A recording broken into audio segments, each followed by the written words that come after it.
Hi, and welcome to another exciting episode of the Andre The Beast Crayton Show, where we're going to continue the interviews with the new event that's happening at the Good Spot, Flavor Fridays. I'm pleased to have in studio one of the great upcoming comedians. In studio right now, Mr. Jimmy Medina. What's up, big guy? Hey, what's going on, Andre? How you doing? I'm doing great. So let's get right down to it, because you shared a lot of information with me, and a lot of it was very, very heartfelt. Tell the viewers a little bit about you before we get started. Well, I grew up in New Jersey. You know, that's where it all started, because basically that's where I started, you know. That's where I came out of my daddy's ball sack. It all started in Jersey. But now I'm in Indiana. I had to move to Indiana when I was 14 years old because basically, sadly, both my parents passed away. And it was a very traumatic event. And it was sad. And at the time, my brother, he took me in. My older brother, he took me in. And he was moving to Indianapolis, so I moved in with him. Jersey to Indianapolis. Yeah. Why the journey for your brother? Why the journey from Jersey to Indianapolis? That's a great question. I mean, I still ask him till this day. I'm like, why? Why, man? You don't go from Jersey and go, let's go to Indiana. Yeah, I know. He said it was because his job paid double the amount here. Okay. Plus, the rent is cheaper. Have you seen the rent in New Jersey? Yeah. Yeah, it's $1,500 just for a studio. That's like half this studio, bro. I'm like, what the fuck, bro? That's not even including utilities. So, you said I'm sorry for the loss of your parents' child. Did you know your parents prior to losing them? Oh, yes. I had a close relationship with my mother and my dad. I mean, sadly, he died when I was 1, so I didn't really get to know him. But you had a close relationship with your mom? Yeah. What was that like with your mom? You lost both of them. What was that relationship like? And then when she passed, how did you go on with your life? Because you're still young. A lot of people feel like you're what, 20, 21, 22 years old? I'm 23, but it was very hard. I mean, honestly, I had a great relationship at the time with my mom, and it hit me out of nowhere because I was 12 years old. I was actually staying at a friend's house, and I didn't even know that she passed away. So, like, it was just like, damn. Like, when you bond with somebody like that, and especially when you only have a single mom. She raised me herself in Jersey, and basically, like, all my life, like, I was just learning, and then out of nowhere, you just lose something big like that. It changes your perspective. When you say it changes your perspective, what do you mean by that? Like looking at life, like, I wasn't, like, the best kid. I was a little hood rat sometimes. Wait a minute. Explain the hood rat. At 12 years old, how in the hell are you a hood rat at 12 years old? I was getting to fights, man. I was. But, like, I won a couple. I did not win a couple. Right. We ain't going to talk about the ones I didn't win, all right? Right. But what matters is that I just was indefinite sometimes. Okay. But I definitely wanted to change my ways. I didn't want to be bad no more after my mom passed. Your brother stepped up to the plate. How old was your brother about that time? He was actually 26 years old. Wow. That had to be a serious adjustment for you. And then, was it a rampant move to Indianapolis, or did you guys kind of stay in Jersey for a while before you actually relocated here? Because your brother was already here, correct? Yeah, he was already here. So was it like a quick snatching? No. Was it almost like just keep going, or did they give you time to really comprehend what was about to happen into your life? Oh no, it was a whole bunch of time. It actually took a whole year. It was a process. Legally, he had to adopt me. So really? My brother was my dad. Yeah, I went to court and everything, yo. I dressed up for the shit. It was weird because when we got into arguments, I didn't know whether to say "fuck you, bro" or "fuck you, dad." I was like, "Damn it!" It's like this, mom. So the laws the laws, I guess, differ from state to state. So because you lost your mom, your brother now, because most times you can just say, okay, I'm their legal guardian, but you had to go through an adoption process for your brother to actually take full responsibility of you. Yeah. So when you came to Indianapolis, what was that like for you at 12 years old? Well, You see a lot of cornfields, but there's more than corn in Indiana. So you didn't believe the hype once you got here, I take it. No, I didn't believe the hype, but then I did at the same time. Right. When you go to McCordsville or you go to somewhere where you don't know, yeah, it gets crazy. But my first thought of Indiana, I didn't know nothing about Indiana, man. Really? The only thing I knew about Indiana was Indiana Jones. And Okay. I didn't even watch that movie. I'm sorry. I just know about it. But honestly, it was dope. Like, people here are like somewhat supportive, you know. I do want to change the name of Naptown. Why is that? Because I'm Because from we're not sleeping. Yeah, we're not sleeping. I'm from a city that never sleeps. Right, you know? right. I agree. I agree with that. I'd be like, where we get that nap time? Because nobody here is, at least as far as I can see, nobody's sleeping here. No. We're wide awake, eyes wide open, not eyes shut. Close. Yeah, exactly. So since what's the culture like? Because it's kind of a hard question to really say to you because you're so young. But what is the culture like from Jersey to Indiana? Yeah, that has to be a shock because you said you guys never sleep. At the time you come here, we're nap. Yeah. No, yeah, people in New York are doing cocaine every day. Oh, we're not doing all that here. I see what you're talking about. We are definitely Mayberry and we're going to sleep at a certain time of the night. Is that everything's fast paced down there. I would say the culture is different because there's a lot of entertainment. The comedy is promoted in a big way. People are out there holding signs. I seen a girl and a sign on her back, Times Square, just walking around. Comedy show. I'm like, damn, bitch, how much are they paying you? I know your back hurt right now. You know what I'm saying? Like, she better not be getting minimum wage. It was crazy, but people are just lively. You got people breakdancing in the streets. Boom, boom, boom. You got motherfuckers jerking off on the streets. You gotta watch out for that too, and the trains. Yeah, literally. How many times have you ridden the train? A lot. Yeah. Is it anything like Jerry Seinfeld?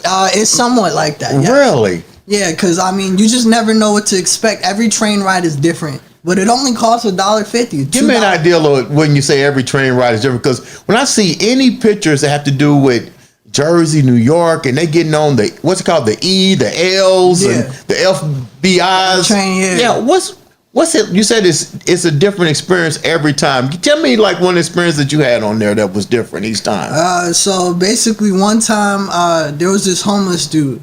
He was chilling, and out of nowhere, he started begging people for change. It started going okay until some dude said no, and he got mad. Next thing I know, he was ready to fight somebody. The homeless dude was ready to fight somebody because they said no. I'm like, damn, okay, this is not what the fuck I expected to go down. People, they get in the face. The homeless dude almost gets knocked out. Really? Yeah, when he started the fight. How do homeless people be on the train? Isn't there somebody on there say, hey, you know, need to get off. You need to get off. Exactly. So nobody monitors, just get on and you can stay on there forever? Nope. You can stay on there for a while, yeah. If you play your cards right. Really? Just switch your clothes. They won't notice. Jesus. What are some of the things that you notice here in Indiana? You've been here for a while. What are some of the things that you notice that have, because you came from a situation to where you lost your parents, you're trying to adjust. What are the good things since you got here? Because now this is your home. What are the good things that Indiana has given to you to help you to evolve into the young man that you are? Because get real, that had to be hard. And it's not like, life, people say life goes on, but it does go on, but it's hard. And that 20 some years, just now turning 20, you had a journey. What has Indiana brought to you as far as helping you to navigate and grow as a young man? So Indiana's brought to me a good community. I've got a lot of friends and supporters in this state, and it's definitely given me a platform because I started my comedy career here in 2017, Crackers Comedy Club. I don't know why they call it crackers. We gotta change that shit. Cause damn, man, that's like me. It's been probably crackers for several years. Yeah, crackers and Cracker Barrel need to get canceled. I'm here and I'm playing. They don't need to get canceled, but we need to change the names. We need to change the names. Damn it. Okay. This shit ain't right. What got you down to comedy? You're young. How did you manage to pick being a comedian as your now occupation? I mean, I took it full time. It's my passion. I truly love it. I decided to take it full time when I was 19. I moved out at 19 years old. I had my own apartment, and I pretty much just fell in love with comedy. What was your first joke that got you down there? Did somebody laugh at you? Tell a joke and say, "This is what I'm gonna be. I'm gonna be a comedian." It was more like I was always a younger class clown. When I was in Jersey, I used to make people laugh. Really? Like I said, I like to just be the center of attention, and maybe sometimes for the wrong reasons, but sometimes for the right reasons. So you like to fight? Well, no, I didn't like to fight, okay? And then tell a joke. But don't try me. Yeah, that's what I was saying. When I was a kid, I used to be on some jokes. You're young, and you're getting into a career that isn't easy. What are some of the things that you've seen in the comedy field that you think may be tough for you, and how are you going to really make a difference and succeed in this? Because I don't have the kahunas to stay up there and tell jokes. I'd be afraid somebody won't laugh. Then I'd be like, what the hell?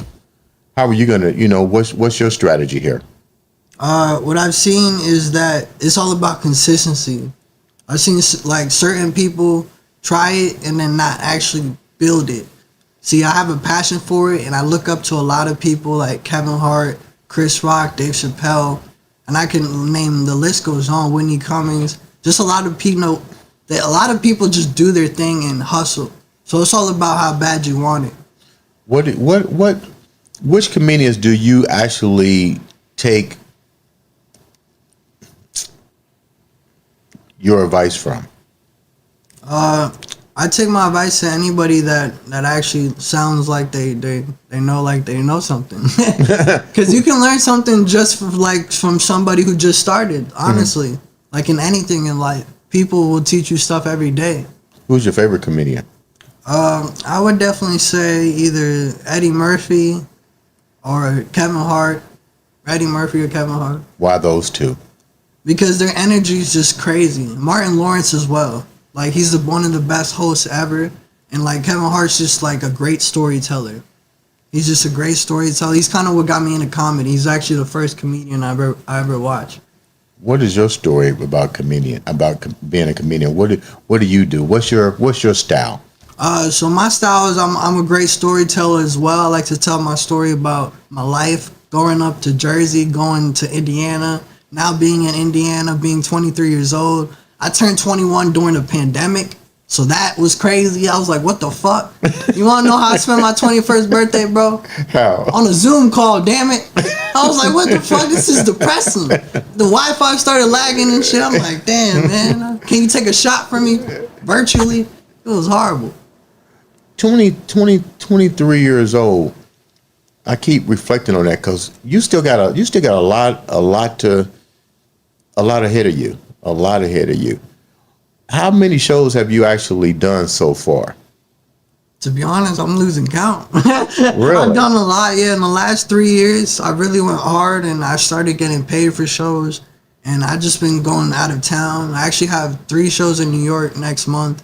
Then I have 2 shows in Cali, and the end of the month. What was your first show like? Oh, so my first show, I got paid in all once. I'll tell you that I felt like a stripper that night, man. I felt pimped out. Oh, yeah. Literally, shout out to my dude Nate Robinson, and not the basketball player or boxer, the dude who got knocked out, but he's a comedian. He's a good comedian out here, in the local comedian, Indianapolis, Naptown. That's my boy. But he put me on to this show. We did it out in Muncie, Indiana. It was at this bar and grill, and I had a great time, man. I definitely didn't know what to expect, but it was a great show. What was a show that you did that wasn't so great? Oh, damn. I mean, You know, because I know you're a comedian, you're an entertainer, and I mean you have to get the crowd. What about one of those shows that you went to and nobody was feeling nothing? And how did you react to that? How did you overcome it? Because you're a comedian, you want to make sure that your job is to entertain people. You don't want to leave. No, you don't want anybody to leave and not be satisfied. But has that happened to you, and how did you overcome it? I never like exactly bombed the whole set. I have told a joke at an open mic and it hasn't hit, right? But I always pick back up. Because I'm that type of person who I have 5 minutes, just like I tell my girl, we gonna get through this shit. All right? We gonna get through it. So if one don't work, I'm gonna hit you with another move, bitch. Boom. You know what I'm saying? So I'm gonna just keep powering through the set. No matter what, I always come prepared. I rehearse before I go to the set. So how much family support do you have here? You mentioned that you came here with your brother. Do you have other family members that are here? How strong is the social your network? Because you're traveling a journey now, and you just mentioned your brother. Yeah. So do you have a really tight family support structure here? I do. Over here in Indianapolis, I have a family as far as friends-wise. All my rest of the family is in New Jersey. But that support over there is tremendous. Yeah. Literally, I have my cousins, my aunt. I got other cousins. I got my dad's side, my mom's side. This is a lot of sides. What's the one thing so far that you look in the mirror every day and you go, "Wow, I can't believe that I'm doing this"? Just me like being alive, and pushing through it, and just seeing the dream come true. Every time that I do a show, or every time that I post something and somebody shows me that I'm making someone laugh, I feel inspired, and I love doing what I do because people need this less shit. Sounds like you're doing some quote unquote short video takes. I like the one I saw with the guy in the corporate. So, or is that what else is in store for you outside of comedy? Because I'm looking at your social media feed and I see a lot of funny shit on there that actually has to do with almost like improv. Yeah, I love it.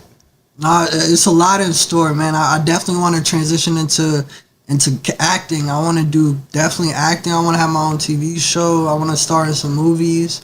Netflix, y'all can come on. You going right straight for the cut. That's all I'm saying. We're straight there. We ain't bullshitting. But no, honestly, I want to do a lot of stuff. Write my own book because, like, I feel like you said, I have a lot of stuff on my journey, and I'm only 23, and I've been through so much. So, how do you deal with the pain that you're dealing with all the time? Because it has to still come. You're 23 years old. That pain is still there. How much of your comedy is you releasing that pain? I would say it's a pretty good chunk. I mean, yeah, the pain is never gonna go away, but comedy is definitely my source of fuel to motivate me, and it helps me. It's definitely a good grieving coping mechanism. Coping mechanism? I'm messing up shit. I ain't heard that. Look, I went to fucking college, Ivy Tech, all right? What schools did you go to here? What schools did you attend here? Over here, I attend Fishers High School. I was in a pretty good suburban area. I'm not gonna lie. I went to Fishers, literally from New Jersey to Fishers. My credit score went up instantly, son. I was like, damn, I could buy a house now, Tesla. Shit. Were you funny when you was at Fishers High School? At that time, I was working on it, yes. You was working on it? I was working on it. I wasn't quite there, but I was getting to myself. How many people said you were funny at Fishers? I would say a good 20. Good 20. So what's next in store for you in your journey? You're 23 years old. You got a lot ahead of you. But I know you're going to stick with comedy. But what's next for you after the comedy? Pretty much just building my legacy. I want to just build an empire, and I want to transition to becoming a businessman. I'm all about business. I'm already an entrepreneur, and I just want to keep making people laugh and get money. So you're going to be performing this Friday. Tell the viewers a little bit about the event, what your role is here, and so forth, and how they can come out and support you. All right. So Flavor Flav, man, not the rapper. Flavor the show will be this Friday, November the 3rd. And I'm excited, man. We got a lot of comedians on the lineup. A lot of comedians. We got Aisha Brown. We got Mike Shaw. We got me. And we got the... Damn. Damn, yo. I'm sorry, yo. That's all right. We got... That's the vodka. Look, it's definitely people don't sip. Do not sip. Don't not sip. So they can come out this Friday to watch you perform at the Good Spot. Tickets are free. Tickets are free. 8 p.m. So leave the viewers. How can the viewers reach out to you? First of all, how can they reach out to you? So you guys can reach out to me through email. You know, I'm on OnlyFans too. You know what I'm saying? I'm out here breakdancing with the pussy. But nah, you guys can follow me at Jimbo Comedy. JIMBO Comedy. I'm on all platforms: TikTok, Instagram, Facebook, YouTube. You name it. You can reach out to me there. I would give you my number, but there's some creeps, so I'm sorry. I can't do that. Leave the viewers with something positive before we wrap up today's show. All right. Something positive. I would say, guys, chase your dreams. All right. Don't let nobody tell you can't do what you want to do. There's going to be a lot of people who doubt you in your life. But you got to basically prove yourself right. Not them wrong, but yourself right. Believe in yourself and be the best version of yourself. Because at the end of the day, you're going to win. We could all win. Be great. Ladies and gentlemen, this has been the one, the only comedian, Jimmy Medina, on the Andre The Beast Crayton show.